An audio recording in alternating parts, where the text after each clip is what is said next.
السلام علیکم ورحمۃ اللہ وبرکاتہ۔ معزز ناظرین کرام، آج کی ویڈیو میں حضرت سیدنا ابراہیم خلیل اللہ علیہ السلام کا بتوں کو توڑنے اور آگ میں ڈالے جانے کا مختصر سا پس منظر بیان کیا جا رہا ہے۔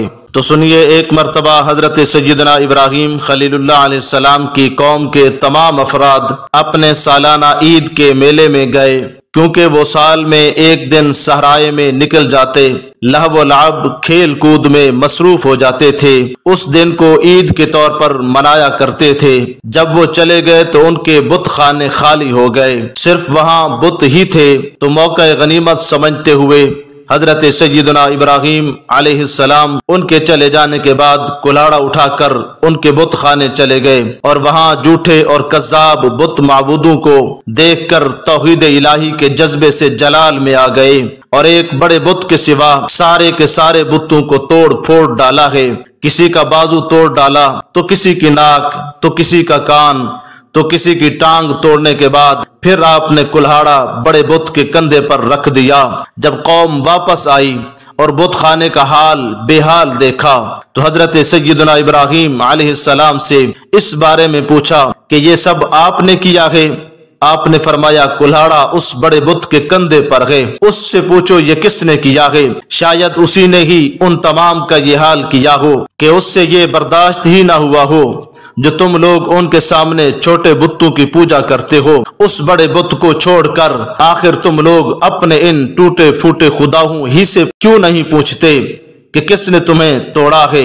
وہ کہنے لگے کہ ہم ان خداؤں سے کیا پوچھیں اور کیسے پوچھیں، آپ تو جانتے ہی ہیں کہ یہ بت بول تو سکتے نہیں۔ آپ علیہ السلام نے ارشاد فرمایا کہ جب یہ نہ بول سکتے ہیں، نہ سن سکتے ہیں، اور نہ ہی تمہیں کسی چیز کا نفع دے سکتے ہیں اور نہ ہی نقصان دے سکتے ہیں، تو پھر ان کی پوجا کیوں کرتے ہو؟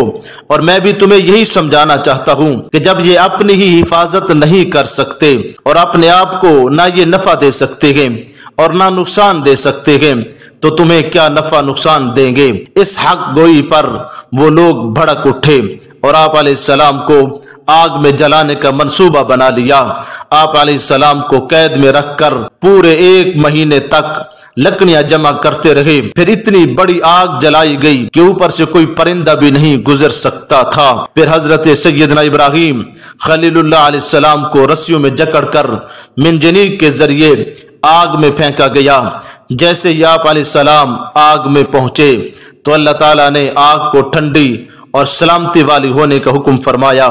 قلنا یا نارو کونی بردم و سلامن علی ابراہیم، تو آگ نے حکم الہی کی تعمیل کرتے ہوئے حضرت سیدنا ابراہیم خلیل اللہ علیہ السلام پر گلزار بن گئی، اور آپ علیہ السلام اس آگ میں زندہ و سلامت رہ کر باہر تشریف لائے۔ اسی دوران حضرت جبرائیل علیہ السلام بھی آپ کی بارگاہ میں آئے اور کہا کہ حل لک حاجتن، کہ اے ابراہیم میری وہاں تک پہنچ گئے جہاں کسی کی نہیں ہے، تو بتاؤ آپ کی کوئی حاجت ہو؟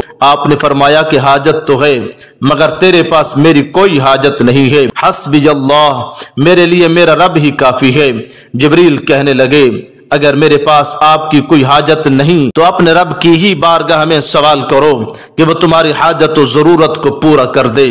آپ نے فرمایا کہ مجھے رب کی بارگاہ میں سوال کرنے کی بھی ضرورت نہیں ہے، کیونکہ میرا رب وہ ہے جو میرے حال کو بھی جانتا ہے اور میرے سوال کو بھی جانتا ہے۔ وما توفیقی الا باللہ۔